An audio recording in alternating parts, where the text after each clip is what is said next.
Estimados amigos, fíjense que me da muchísimo gusto recibirlos y darles la bienvenida porque el día de hoy iniciamos una serie por demás relevante, me parece, además bonita, interesante, que lleva por título precisamente América Latina y el Caribe hoy, que está siendo realizada con el Centro de Estudios Latinoamericanos, la Facultad de Ciencias Políticas y Sociales de nuestra querida Universidad Nacional Autónoma de México. No por más o menos importante quisiera yo decirle el tema que vamos para abrir esta serie, que es precisamente ver Donald Trump, nueva era, implicaciones para América Latina y el Caribe. Sin duda un tema que está levantando mucha polémica, que está pues sobre todo generando incertidumbre. Y bueno, pues el día de hoy precisamente pues vamos a tener expertos, como ya es tradición aquí en Mirador Universitario, para que pues platiquen con nosotros sobre pues cuáles son los efectos en México, para América Latina, por supuesto, y el Caribe, sobre todo lo que hay alrededor de la elección del señor Donald Trump, ya como presidente de los Estados Unidos de Norteamérica. Y les decía yo, para hablar de este tema, me acompañan el día de hoy, en primer término les presento al doctor José María Calderón Rodríguez. Él es profesor e investigador del Centro de Estudios Latinoamericanos y también de la Facultad de Ciencias Políticas y Sociales de la UNAM. José María, muchísimas gracias por estar con nosotros. Muchas gracias por la invitación. Al contrario. Y por otro lado, me da mucho gusto saludar y darle la bienvenida al maestro Omar Ernesto Cano Ramírez, también profesor e investigador del Centro de Estudios Latinoamericanos. Omar, bienvenido, muchas gracias. Gracias, igualmente. Por sobre todo hacer el espacio en la agenda de venir a platicar con nosotros, porque fíjese,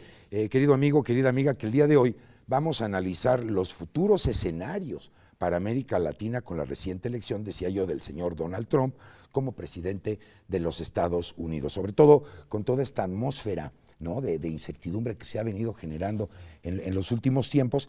Y yo quisiera empezar a decirles, porque pareciera que la idea era que ganara la señora Hillary Clinton y la sorpresa fue, gana el señor Donald Trump. Entonces empiezo contigo, José María. ¿Por qué ganó el señor Trump y no la señora Clinton? ¿Qué pasó? Bueno, habría que decir en principio que los dos eran muy malos candidatos, ¿no? Ok, eso me parece posiblemente, ¿no?, los peores candidatos de muchas elecciones en Estados Unidos.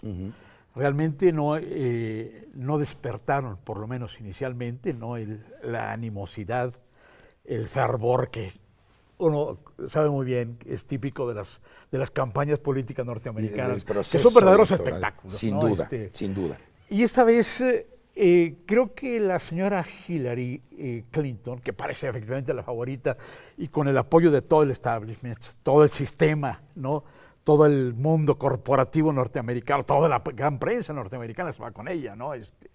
Parecía efectivamente la continuación efectivamente de las políticas de Obama, ¿no? Contaba efectivamente también con el apoyo de Obama, ¿no? Claro. Además, con todo lo que significaba este apoyo, un gran prestigio, muy buena aceptación en términos de público, popularidad, etcétera, etcétera, ¿no? Incluso hacia afuera de los Estados Unidos. Eso es lo que yo iba, precisamente, no solo en Estados Unidos, fuera de Estados Unidos también tenía efectivamente todo el apoyo. Y naturalmente en México hubo una gran expectativa con respecto a eso, ¿no? Los analistas, la gran prensa, todo el mundo daba como favorita efectivamente a la señora Clinton. ¿Quién es el señor Donald Trump? Es un gran propietario inmobiliario, ¿no? Millonario, ¿no? Es un hombre de espectáculos, ¿no? Okay. Un hombre habituado efectivamente a tratar con las cámaras, gran soltura en su actuación. Mediático, justamente, ¿no? Y de un pensamiento extraordinariamente simplificado. Vamos, es el sujeto que golpea, digamos, de manera inmediata la imaginación de un vasto público, ¿no? Regularmente no se requiere que sea un público particularmente sofisticado, oculto, ¿no?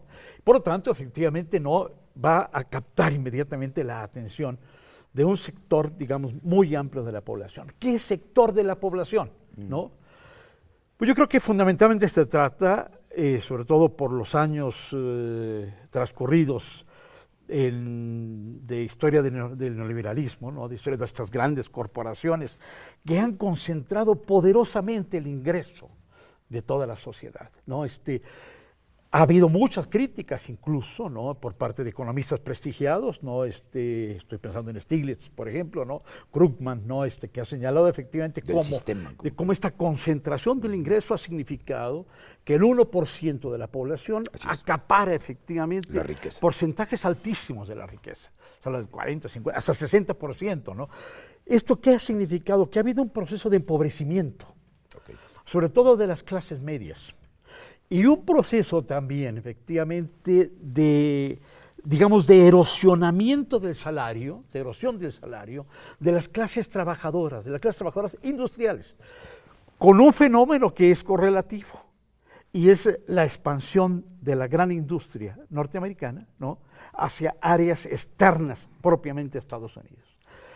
Este vastísimo sector de la sociedad norteamericana, o un vasto sector de la sociedad norteamericana, es al cual se fue desde el principio refiriendo con una gran habilidad Trump. Fue ¿no? su blanco, fue su target. Fue, digamos, su foco de atención, ¿no? Y se electrizó efectivamente, ¿no?, con el discurso muy simplificado, muy inmediatista, muy directo, hablando efectivamente de las viejas glorias de Estados Unidos, ¿no?, reclamando a la posibilidad de recuperar un paraíso perdido, ¿no? Claro, y esto fue, yo creo que entre otras varias causas, las que dieron efectivamente como resultado un triunfo absolutamente sorpresivo. Y que vamos a estar platicando a lo largo del programa sobre estas otras causas, pero en todo este proceso que podríamos ponerle la etiqueta de show, ¿no? Digamos, de cierta manera eso ha sido el proceso electoral en los últimos años. Omar, yo quisiera, vamos a desmenuzar un poco el sistema, y en ese sentido, que nuestros amigos de la audiencia puedan comprender de boca de ustedes el sistema de votación de Estados Unidos, ¿no? Porque se habla, por un lado, del voto popular, por otro lado, del colegio electoral. Ese sería un primer elemento. Por supuesto, los medios de comunicación, que no puedo soslayar, ya que José María nos habla de un individuo mediático, y tu punto de vista versus la señora Clinton, que a lo mejor no resultó tan mediática. Y aterrizamos, si les parece bien, las campañas. ¿Cuál fue la diferencia de una campaña versus la otra? Sí, mira, con respecto al colegio electoral y el voto popular, el colegio electoral viene siendo una herencia de los primeros años de Estados Unidos, en que los estados separados, las excolonias británicas, tenían una población mayoritariamente rural y se les dio más peso a las zonas rurales para acumular más votos. Por eso hay votos tan diferenciados distribuidos en los estados de Norteamérica, aunque algunos son más industriales, otros son más prominentemente agrícolas. Entonces esta diferencia es una herencia de esa situación de la independencia que se refleja ahora en esta separación entre Hillary Clinton, que tiene casi 3 millones de votos más que Trump, y Trump, que tiene más votos electorales, colegiales. Y con respecto, esto se liga mucho al show mediático. Por ejemplo, en la década de los 40, 50, las elecciones en Estados Unidos duraban 3 meses. Ahora duran casi un año, desde los debates en la televisión, las cadenas televisivas que empiezan a especular sobre quién va a ser el candidato republicano, quién va a ser el candidato demócrata en las primarias de cada partido, ¿no? Entonces, este show mediático ha estado ocultando una situación que desde los años de mediados de la década de los 90 ha preocupado a muchas personas, que es que los dos partidos se han volcado cada vez más a la derecha. Hillary Clinton y Obama incluso son lo que antes eran los republicanos moderados. Ahora ya no hay demócratas de izquierda casi dirigiendo el partido, y el que había como candidato Bernie Sanders fue frenado por la cúpula demócrata, que es más de derecha de lo que era hace 20 años, empezando por Bill Clinton, que sigue la línea ahora que se lleva a Hillary Clinton. Ya empezamos a tocar el tema de la acción mediática, del discurso, de la oratoria, de la función, pues, de los medios de comunicación que ahora juegan en el tablero, ¿no?, en el proceso electoral. ¿Qué opinión les merece este panorama global de los Estados Unidos como para entender por qué el electorado se fue hacia el lado del señor Trump y no de la señora Clinton? Yo creo que una probable explicación de este nuevo fenómeno, digamos, ¿no?, que estamos viendo aparecer en Estados Unidos, tiene que ver, y encuentra muy probablemente su explicación en por lo menos en los últimos 30 años, ¿no? Yo creo que hay una modificación muy importante en la política y en la economía norteamericana, que ha llevado a un creciente fortalecimiento de las grandes corporaciones. de las grandes corporaciones industriales y también de las grandes corporaciones financieras. Hay una transformación, digamos, del capitalismo norteamericano, ¿no? Esencialmente industrial, hasta inmediatamente, hasta los años posteriores a la última posguerra, hacia un proceso creciente de financiarización, en donde las finanzas, digamos, ocupan un lugar preeminente. Y con las finanzas, los juegos especulativos, las burbujas a las que hemos asistido en los años pasados, la más reciente, la hipotecaria, que provocó la crisis de 2007-2008, ¿no?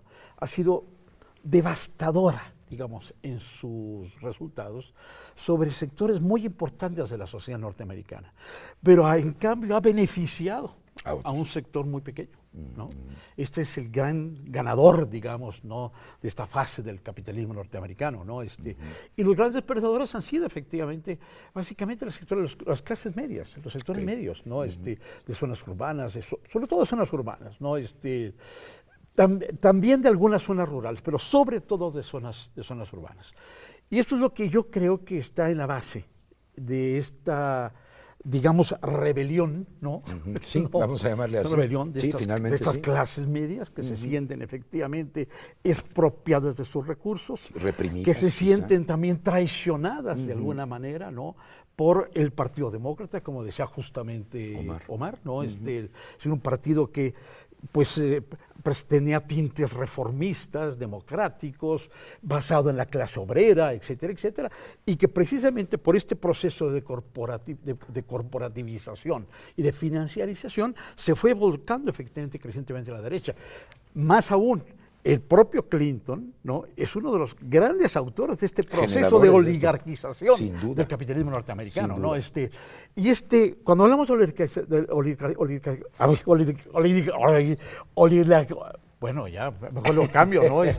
Bórreme esa parte, ¿no? Adelante. Este proceso de formación oligárquico del capitalismo norteamericano, ¿no?, pues dejó fuera de sí, digamos, fuera de los beneficios del sistema, a un sector amplísimo de la población. Ahora, en este sentido, Omar, con lo que nos está diciendo José María, ubico tres circunstancias en términos de esta situación. Por un lado, la situación económica de los Estados Unidos, donde hablamos de déficit público, de financiación, de corporatocracia, como nos dice José María.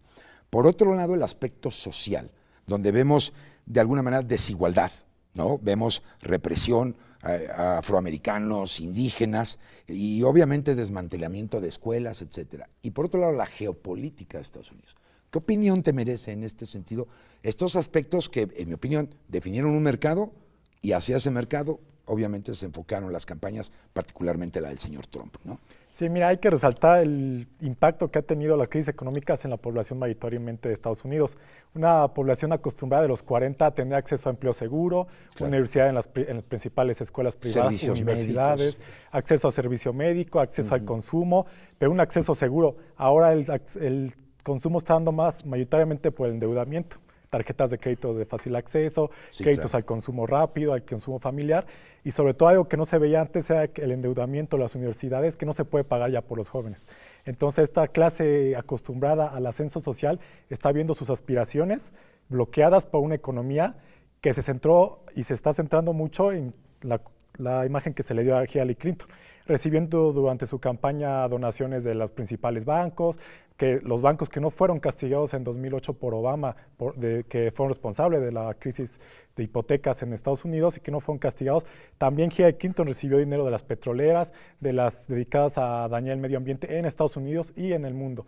Entonces, esta situación social en Estados Unidos, que no está libre de conflictos, represión a movimientos afroamericanos, asesinatos a manos de policías blancos, de estudiantes, de jóvenes y de niños incluso de afroamericanos, Hillary Clinton no se posicionó en resolver esta situación. Y sobre todo Hillary Clinton arrastró la mala imagen y la decepción que implicó Obama al decepcionar a la población que más esperanzas tenía en él, la población afroamericana de bajos ingresos en las zonas marginadas de Estados Unidos. No tienen seguridad en el empleo, no tienen seguridad en la educación, no tienen servicios básicos como medicina, como acceso a la salud, como agua potable. En Flint, Michigan, hubo recientemente una crisis de salud porque la Agencia de Protección Ambiental dio permiso para dar agua contaminada a la población, sobre todo afroamericana de bajos ingresos y latina. Entonces esta población ya no estaba dispuesta a volver a votar por alguien que les prometía algo que incluso le creyeron a Barack Obama. Sí, está el programa de Obamacare, que generó también muchísima polémica, ¿no? En ese sentido. Sí, la situación es muy complicada porque Hillary Clinton no se vea como una opción. Vimos ahora en la inauguración de Trump, la comparación con la inauguración de Obama en 2008 y 2012, la multitud de gente esperanzada. Esa esperanza social no estaba ni siquiera con Hillary Clinton.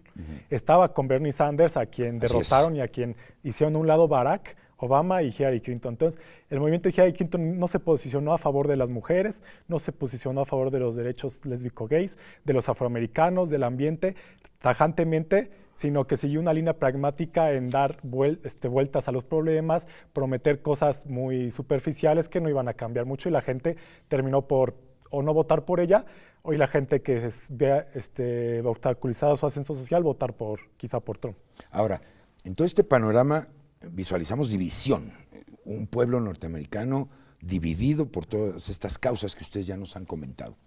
Pero tenemos que mencionar cuáles son los poderes que tendrá el señor Trump ahora que tomó posesión. Claro. Y al hablar de los poderes son los alcances de él como presidente, pero por otro lado las instancias políticas de los Estados Unidos. El papel que va a jugar, por supuesto, el Senado, ¿no? la Cámara de Representantes, la Suprema Corte, están con él, es decir, están en esta misma línea que ustedes ya me comentan, y obviamente, pues, cuál es el impacto final de todo esto, ¿no? Claro. Porque una cosa es lo que piensa el señor Trump o haya ofrecido dentro de la campaña, pero otra cosa es que la pueda bajar a la práctica a través de todo este consenso político, ¿no? Con las instituciones que acabo de mencionar. ¿Qué opinión te merece, José María? Bueno, en primer lugar, la elección misma de Trump fue muy complicada. No siempre gozó del apoyo de los grandes notables del partido. Sin duda. Al contrario, entró en contradicción con muchos de ellos y explícitamente señalaron que no votarían a su favor. Fue desplazando, para sorpresa de todos, a los varios candidatos, se fue posicionando, ¿no? Y llegó definitivamente a la candidatura del Partido Republicano. Pero deja efectivamente atrás de sí, con todo, una serie de heridas, malestares, rupturas. O resentimientos. Y resentimientos, ¿no? Desde luego, ¿no? Con todo, llega a la presidencia de la República, ¿no? Y desde luego, el triunfo mismo de Trump, más efectivamente la presencia ya durante el régimen de Obama de los republicanos, tanto en la Cámara de Representantes como en el Senado, le otorga prácticamente una mayoría a Trump, ¿no? Es decir, estamos asistiendo posiblemente hoy, conjuntamente con el hecho de que en los tribunales, en el Supremo Tribunal, en la Corte Suprema de Justicia, también los republicanos tienen una presencia muy poderosa, ¿no? Claro, claro.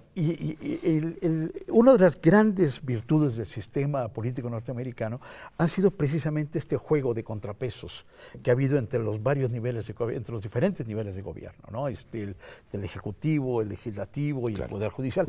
Hoy tenemos prácticamente los tres poderes efectivamente unificados, ¿no? Sí, esto le da efectivamente a Trump, por lo menos en teoría, una capacidad, digamos, de decisión y de movimiento sorprendente, mucho más de la que tuvo Obama, efectivamente, durante su régimen, ¿no? Claro. Que tuvo efectivamente un Congreso dividido, etcétera, etcétera, ¿no? Entonces tuvo que llegar a una serie de acuerdos bipartíticos. De conciliaciones y cuando no pudo llegar efectivamente a esos acuerdos, gobernó prácticamente con lo que aquí en México llamamos los decretos extraordinarios, ¿no? Sí. Que son los que hoy está echando abajo precisamente Trump, ¿no? Perfecto. Entonces, esto le da efectivamente a un personaje como Trump, ¿no? Con el tipo de lenguaje utilizado, ¿no? El tipo de referencias culturales que menciona, ¿no? La crítica feroz a la gran prensa, ¿no? Claro. ¿No? Y el contar con estos aparatos institucionales le da una capacidad verdaderamente sorprendente. Ahora, ¿no? Omar, tengo un par de minutitos para irme a la pausa. Ya, rápido se nos va en estos temas tan controversiales. Coméntame qué hay del gabinete. Porque hablamos de las instancias políticas directas. sobre el gabinete. Sí, mira, Donald Trump, al no ser un político de carrera, se ha rodeado ahora en su gabinete de políticos de carrera, pero de extrema derecha del Partido Republicano. Uno muy preocupante, dos, es el vicepresidente Mike Pence, que es un extremista de derecha, cristiano, anticiencia sobre cambio climático, Sí. que favorece el entrelazamiento de las corporaciones y el gobierno. Y otro muy preocupante sería el secretario de Estado, Rex Tillerson, de ser aprobado por el Senado y el Congreso, que fue ejecutivo de ExxonMobil, una de las mayores petroleras del mundo, que ha atacado la ciencia climática al negarlo, cuando él era pionero en la investigación científica. Sí. Y además la empresa ha estado relacionada con gobiernos muy dictatoriales reconocidos por Estados Unidos que han violado derechos humanos. Aún así la empresa ha tenido negocios con esos gobiernos y los ha usado para extender sus negocios.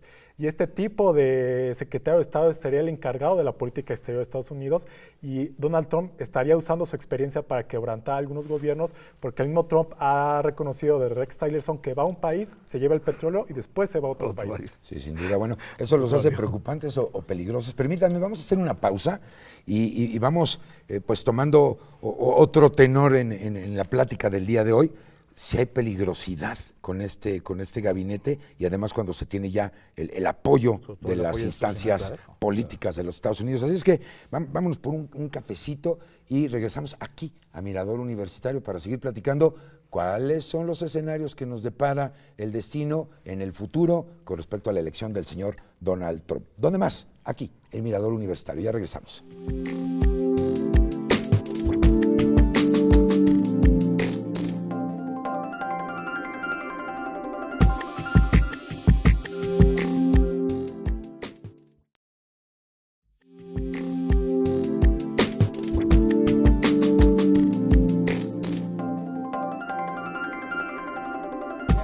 Hoy en día, de manera más intensa, el alto grado de miopía que mostró el liderato del Partido Demócrata de Estados Unidos y en general la élite política de Estados Unidos al sabotear la candidatura de Bernie Sanders.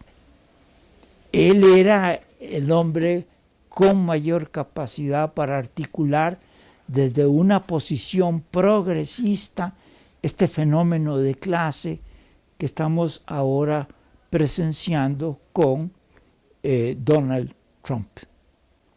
Para América Latina es significativo, por ejemplo, el mismo hecho de que Trump abre una serie de espacios que hubiera sido difícil de tener nosotros en las relaciones internacionales y en las relaciones de Estados Unidos con la América Latina. Tendencias de alto riesgo, de conflictividad, de enorme confrontación, algunas, otras interesantes.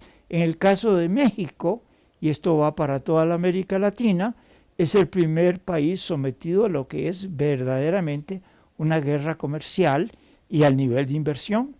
Ya lo estamos percibiendo en pronunciamientos de enorme efecto sobre la economía mexicana, sobre la posición del peso, sobre las inversiones, por ejemplo, en materia automovilística.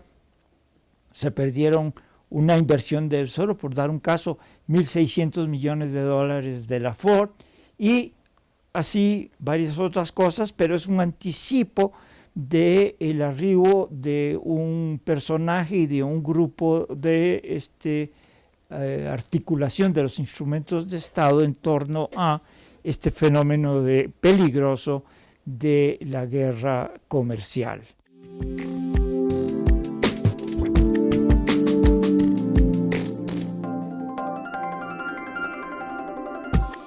Bueno, pues ya estamos de regreso aquí en Mirador Universitario. Muchas gracias al doctor John Saxe Fernández. Él es investigador del Centro de Investigaciones Interdisciplinarias en Ciencias y Humanidades de nuestra querida UNAM.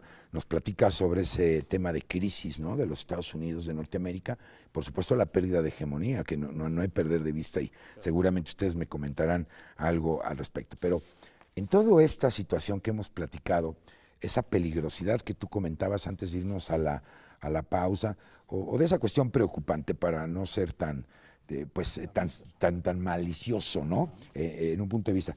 ¿Por qué no me aterrizan un poco, particularmente los escenarios económicos, América Latina y México? Y particularmente me refiero al Acuerdo Transpacífico, conocido por sus siglas como el TTP, por otro lado el Acuerdo sobre el Comercio de Servicios, el TISA, y por supuesto los aranceles a importaciones desde México y los recursos naturales estratégicos, que sin duda son temas ahorita en la agenda mundial. Empiezo contigo, José María. Yo quisiera también señalar un dato que me parece particularmente importante, y es por qué México se convierte de pronto, ¿no?, en el foco de la atención de Trump. Sí, o el ¿no? primer lugar de impacto, digamos. Porque, desde luego Sí. que es el primer lugar de impacto, ¿no? Pero también es la primera vez que un país como el nuestro ocupa un lugar central en una campaña política. Si ustedes, quizás recordando efectivamente campañas anteriores, los grandes escenarios, digamos, norteamericanos, por lo que tocaba la política exterior, ¿no?, eran otros lugares del planeta, ¿no? O era el Medio Oriente, o era la vieja Unión Soviética, o era la misma Europa, etcétera, ¿no?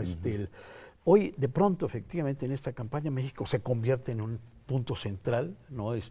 Prácticamente como si fuera la piñata, efectivamente. Sí, el que trae, ¿no?, el reflector, ¿no?, y además internacional. Sí, ¿no? ¿no? Y se convierte efectivamente en la figura más vulnerable, efectivamente, así es. ¿no? ¿Cómo se llama? En la campaña política, fundamentalmente por parte de Trump, ¿no? No es el caso de Hillary, es el caso de Trump. ¿Por qué México? Bueno, yo creo que México es muy vulnerable, ¿no? Desde luego es el vecino, ¿no?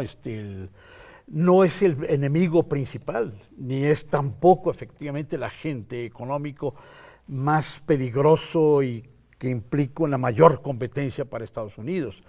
Yo creo que China, por ejemplo, representa efectivamente un peligro mayor, una competencia mayor. Un interés ¿no? mayor. Definitivamente, ¿no? La misma Europa, Sí, la por misma supuesto. Unión Europea, efectivamente, puede significar para ellos un escenario, digamos, mucho más conflictivo, ¿no? Pero México no lo es tanto, ¿no? Y yo creo que aquí tenemos que tomar primero en consideración dos elementos que a mí me parecen importantes. Primero, la misma fragilidad de nuestro sistema político, ¿no? Nuestro sistema, nuestra estructura de poder ha sufrido efectivamente, ¿no?, en los últimos años un deterioro, ¿no?, una vulnerabilidad, una fragilidad institucional que lo hace efectivamente fácilmente dañable, digamos, ¿no?, por parte de Estados Unidos.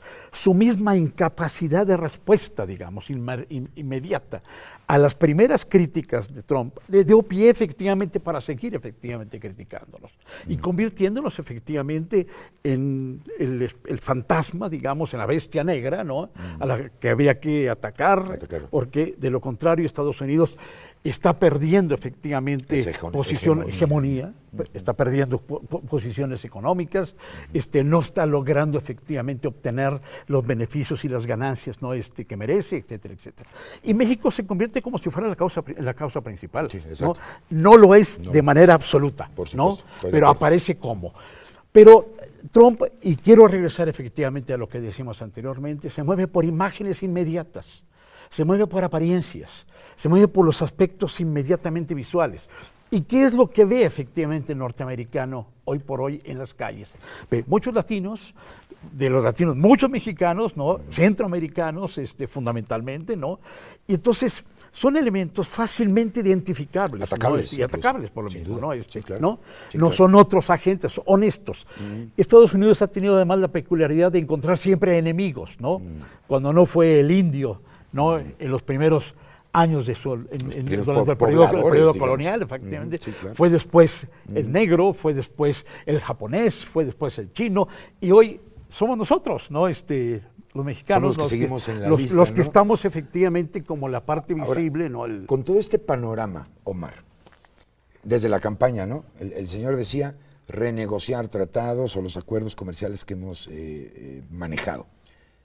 Y ahora su postura es tener acuerdos bilaterales, ¿no?, el face to face, como dirían ellos, el uno a uno, versus todos los acuerdos multilaterales, claro. sobre todo de una región como sería América Latina y el Caribe o incluso con Europa. Ahora ya no quiere hacer eso. ¿Qué opinión te merece al respecto? Sí, mira, durante su campaña Trump criticó mucho el acuerdo de libre comercio en América del Norte, Canadá, Estados Unidos, México, señalando como que México y Canadá se habían beneficiado a costa de Estados Unidos, pero realmente los datos y la situación económica de los tres países nos demuestra que en estos casi 20 años, más de 20 años, Estados Unidos se puso al centro del acuerdo y hizo depender tanto a Canadá como a México de las importaciones y exportaciones hacia y desde Estados Unidos.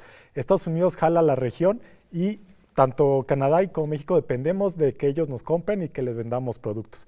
Entonces ahora la situación se complica porque ya Trump ha dicho que va a renegociar el Telecan, pero Canadá también ha dicho que podría negociar bilateralmente ellos un acuerdo y México que haga su parte con Estados Unidos. Y la capacidad que ya mencionó José María, de México ya no tiene la misma capacidad que hace muchas décadas de negociar con Estados Unidos. Ya no tenemos la capacidad de recursos públicos que antes teníamos con el petróleo. Ahora, la privatización nos ha dejado sin recursos para el gasto público, para inversión productiva y dependemos todavía más de los flujos hacia el exterior. Entonces, estos dos acuerdos que mencionabas al principio, el Transpacífico y el Acuerdo de Servicios, de Comercio y Servicios, implican no tanto la disminución de aranceles, que ya son muy bajos de por sí para el intercambio comercial internacional, sino la intromisión de las corporaciones y los poderes financieros en la soberanía nacional de los países con menos poder económico. Una influencia que se reflejaría en la intromisión directa de generación de leyes o bloqueo de leyes ambientales, derechos de salud, planeación familiar, todas las que implicaría una protección de la soberanía de la población general del país se verían mermadas por estos acuerdos. Ahora que se han cancelado, no significa que Trump no pueda generar acuerdos todavía que nos afecten más. Falta ver qué resulta. Sí. Bueno, la primera cosa que habría que señalar es que la hegemonía anglosajona, ¿no? Ándale. Que domina, no quiero irme tampoco demasiado lejos, pero domina de hecho a partir de 1815, después de la derrota de Napoleón frente a Wellington, ¿no? A partir de entonces Inglaterra aparece como la gran potencia hegemónica, por lo menos hasta la Primera Guerra Mundial. Sí, toma un papel protagónico en esta geopolítica. Y hereda, digamos, además, esta capacidad hegemónica de Estados Unidos, ¿no? Sí, claro. Que emerge a partir sobre todo de la primera, a partir de la primera, pero fundamentalmente con la Segunda Guerra Mundial, ¿no? Como la gran potencia mundial, ¿no? Entonces, lo que llama la atención, efectivamente, lo que estamos presenciando en los últimos años, es cómo precisamente esta fuerza hegemónica, ¿no? Hablo de Inglaterra, hablo de Estados Unidos, ambos, el dominio anglosajón, ¿no? Se retiran efectivamente de los grandes bloques, digamos, de integrativos y de integración económico-política que se dan fundamentalmente a partir de la Segunda Guerra Mundial. Inglaterra se retira de la Unión Europea, ¿no? Y hoy Estados Unidos se retira efectivamente de este ejercicio hegemónico que indiscutiblemente ha ejercido efectivamente pues desde la Segunda Guerra Mundial, claro, contestado, claro, por la Unión Soviética, por lo menos durante el periodo llamado de la Guerra Fría. El contrapeso, ¿no? Pero a partir de 89-90, Estados Unidos se queda efectivamente, ¿no?, como dueño prácticamente del planeta, ¿no? Claro. No, y que en términos de origen pues, son los hijos directos de Inglaterra. Desde luego. Es decir, ese es el origen. Ellos heredan la hegemonía, efectivamente. ¿No? Ahora, esos peligros de los que estamos platicando, Omar, ¿no? Y básicamente yo diría tres. Con respecto al intervencionismo, porque aquí hay una recuperación de esa hegemonía, ¿no? Por otro lado, el peligro de golpes de Estado, las deportaciones que también han sido avisadas. ¿Qué hay en ese sentido? Mira, sí hay que tomar en cuenta los peligros de intervencionismo, ahora sobre todo que los ha hecho explícitos Trump. En su discurso de inauguración ha dicho Estados Unidos primero, antes que todo, pero no marca una nueva era porque es lo que Estados Unidos ha hecho a lo largo de su historia. Sin duda. Estados Unidos ha pasado más del 90% de historia en guerra con alguien. Poblaciones indígenas, México, Cuba, Filipinas, España, Rusia, la Unión Soviética. Ha pasado la mayoría de su vida en guerra. Entonces, esta idea de ahora vamos a voltear hacia nosotros no es nueva, ha sido a lo largo. Entonces, Trump hereda un aparato de Estado militarizado, y además un aparato de deportaciones que no se creó de la noche a mañana y tampoco él va a crear, sino que va a usar lo que le hereda Bush y le hereda Obama. Obama, ¿qué le hereda? Le hereda sus 8 años de gobierno en guerra y bases militares alrededor del mundo. con una movilización de sus tropas vía la OTAN en Europa, Polonia, Ucrania, a las puertas de la URSS, pero también en el mar de China. Y de América Latina tiene varias bases militares. Entonces, la capacidad de intervenir militarmente con un discurso tan extremo como el de Trump, de nosotros vamos a cuidar nuestros intereses por sobre todas las cosas, ya no vamos a procurar la democracia en otros países, aunque nunca lo haya hecho, ni los derechos humanos, pero ahora está haciendo explícito lo que su política había tratado de ocultar bajo una imagen de Estados Unidos como protector de las buenas causas. Sí, en lo oscurito, digamos, ¿no? Lo manejaban un discurso en lo oscurito, ¿no? Y ahora sale a la luz, ha dicho que va a deportar, pero la administración Obama ha deportado ya 2.5 millones de inmigrantes. No es nuevo tampoco. Y también ha hecho un aparato privado alrededor de él, que es agarrar a las personas, encarcelarlas mientras se les da una orden de deportación y después deportarlas. Todo ese aparato genera mucho dinero para las empresas privadas y Trump lo va a explotar todavía más. Ha dicho que va a deportar de entrada casi 3 millones, que en estas primeras semanas va a deportar 700,000 personas que hayan entrado ilegalmente a Estados Unidos y hayan sido traídas desde cuando eran niños, o los que tienen cargos penales. Ahora, me llamó mucho la atención uno de tus comentarios cuando nos comentabas sobre el gabinete, ¿no? De este personaje que pues soslaya la parte científica con respecto al cambio climático. Claro. Y sin embargo es un tema que está en la agenda mundial. Claro. ¿Cómo visualizan ustedes esto? Porque decir que no existe, bueno, me parece insensato, discúlpenme el término, decir que no y que ahora es parte pues fundamental en el gabinete Trump. Sí, mira, la cuestión del negacionismo climático es sobre todo porque afecta a los negocios petroleros. Y siendo ahora el secretario de Estado un ejecutivo de la mayor petrolera del mundo, tienen dos opciones: o aplicar los acuerdos que se firmaron en París y se reafirmaron ahora en Marruecos, o seguir con los negocios petroleros. Entonces, la política es seguir extrayendo petróleo, quemarlo, aunque los principales científicos, incluso de la ONU, han dicho que ya no se debe seguir quemando ni extrayendo petróleo y pasar a energías como la solar o la eólica, pero dependen de sus negocios. Si dejan de quemar y extraer petróleo, las petroleras quiebran. Entonces está en esta disyuntiva, y ahora con tanto poder del aparato de gobierno de Estados Unidos, en eso pueden llevarse de rastro a muchos países. Las islas del Caribe están en peligro de verse inundadas. Bolivia ya acaba el año pasado, en los últimos meses, sufrir la peor sequía que ha tenido como consecuencia del cambio climático. Ha tenido una escasez de agua terrible y ha generado un estado de emergencia. Otros países como México verán afectadas sus costas, las dos penínsulas se verán afectadas.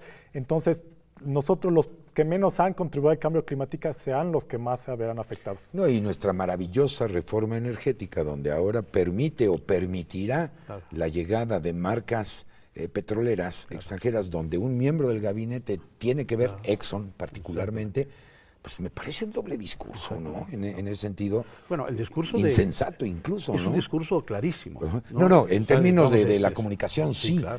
Pero en términos de la fundamentación, me parece absurdo que por un lado se diga que la ciencia del cambio climático no está presente y por otro lado se intente esta comercialización o esta entrada en países como el nuestro, José María. Pero esto yo creo que va a colocar efectivamente en una fuerte contradicción ese es el al punto. Régimen de Trump, con lo que sucede en otras partes del mundo, ¿no? Sí, no exclusivamente aquí. Evidentemente, uno de las grandes transformaciones que se han dado, por lo menos en los últimos 20 años, es el pensar efectivamente en energías alternativas. Sí, limpias. ¿No? Limpias. Y en esto Europa ha ido caminando con una velocidad muy importante, ¿no? Sí, yo diría a la vanguardia está. En muchos sentidos va a la vanguardia, ¿no? Entonces va a implicar efectivamente un enfrentamiento, el uso de las viejas fuentes de energía con estas nuevas, ¿no? Claro. Y son dos formas de concebir también el capitalismo. El capitalismo verde, digamos, por una parte, versus, digamos, el capitalismo sucio, ¿no? Basado fundamentalmente... O tradicional, diríamos. Tradicional, sí, basado fundamentalmente en el petróleo, ¿no? De manera muy inmediata, Trump va a poder efectivamente, quizá, haciendo grandes inversiones en el área del petróleo, ¿no? Poder recuperar, digamos, la potencia energética de Estados Unidos, que de hecho ya inició Obama, ¿no? Efectivamente, con todo el fracking, ¿no? Pero yo creo que en un andar relativamente corto va a enfrentar efectivamente una serie de problemas de carácter económico, de carácter social, por la oposición que también desde los propios Estados Unidos va a enfrentar. Y yo quisiera reclamarme precisamente en este punto, ¿no?, con el tipo de aceptación o el tipo de recibimiento que tuvo Trump al día siguiente de haber llegado efectivamente a tomar posesión, ¿no? Y es la aparición de este gigantesco movimiento de mujeres, ¿no? No solamente en Estados Unidos, sino en todo el mundo, ¿no? Que implica, yo creo que un verdadero contrapoder, ¿no?, a Trump. Pero esas 2 millones de mujeres que había solamente en Estados Unidos movilizadas, ¿no?, con una forma de organización extraordinaria, verdaderamente, ¿no?, porque esto implicó efectivamente levantar, ¿no?, en las grandes ciudades, no solamente las grandes ciudades, incluso medias ciudades norteamericanas, un movimiento verdaderamente de grandes proporciones. Bueno, esto que las mujeres hoy están representando, atrás de ellas están efectivamente todo el movimiento por los derechos humanos, por los derechos civiles, por las nuevas formas de energía, ¿no?, por otro tipo, digamos, de vincular de manera integrada, ¿no?, al planeta, ¿no?, por otros requerimientos también en términos civilizatorios, ¿no?, que hoy por hoy la política trumpista aparece efectivamente negar de manera determinante, pues, ¿no? Esto es lo que nos hace sospechar, y lo mencionaba ya Omar hace un momento, ¿no?, en hasta dónde efectivamente estamos ante un intento, digamos, claramente regresivo, ¿no?, que podría antojarse como una nueva era, ¿no? Yo, desde mi perspectiva, no le auguro muchas posibilidades. Creo que hay también una serie de contrafuerzas muy importantes dentro y fuera de Estados Unidos, ¿no?, que no van a aceptar fácilmente un discurso de esta naturaleza. No nos olvidemos, Trump ganó con el 40% de votos. Tiene una aceptación hoy del 40%. Obama, con todo, se fue con una aceptación del 68%. Así es. ¿No? Es decir, hay pues otro tipo de fuerzas que están en el escenario político norteamericano, pero también del resto del mundo, que tiene crecientemente una voz y voto, no solamente en los destinos nacionales, sino en las nuevas correlaciones internacionales que se vayan dando, ¿no? Muchas gracias, doctor José María Calderón, por habernos acompañado. No, gracias a ustedes por la invitación. Ahí está la conclusión fundamental, un país dividido que tiene que ser gobernado por el señor Trump. Tu conclusión final, mi querido Omar, porque ya nos vamos. Sí, mira, la posibilidad de que América Latina, en este ataque de Estados Unidos, vuelva a mirar hacia sí misma. Como no debe ser, no es un regreso al pasado, pero como sucedió en los 40, 50, que América Latina se intentó integrar comercialmente y con infraestructura, ferrocarriles, transmisión de energía, comercio de sus propias manufacturas y recursos, sin depender ya sea de Estados Unidos, y aunque les facilite China con un nuevo acuerdo comercial a algunos países de la región, tampoco volver ahora a depender de China, sino que América Latina ver por sí misma, tiene la capacidad y tiene las potencialidades en mano de obra, en recursos, puede generar infraestructura y dejar de depender de que una potencia, ahora podría ser China, podría ser Rusia o la India, venga y nos salve, porque nos ha abandonado Estados Unidos. Entonces ya no debe ser el camino. Entonces yo creo que América Latina debe volver a mirar hacia sí, México hacia el sur, dejar de ver hacia el norte porque China sigue siendo norte también. Sí, claro. Entonces volverá hacia el sur, hacia Centroamérica, hacia el Caribe, o volver a ser el hermano mayor que nos consideraban en la región. Pues mi querido maestro Omar Ernesto Cano, amigos, muchísimas gracias por habernos acompañado, al contrario. Y bueno, en nombre de este gran staff maravilloso, el equipo de producción que hizo posible la transmisión de este programa, muchas gracias a todos, pero sobre todo, muchas gracias a usted por el privilegio de su atención. Yo lo invito a que nos acompañe a ver un programa más de esta maravillosa serie que lleva por título América Latina y el Caribe hoy. Yo soy Carlos Esquivel Acroa, agradeciendo por supuesto el favor de su atención. Nos vemos, hasta la próxima. Muchas gracias. Muchas gracias a ustedes.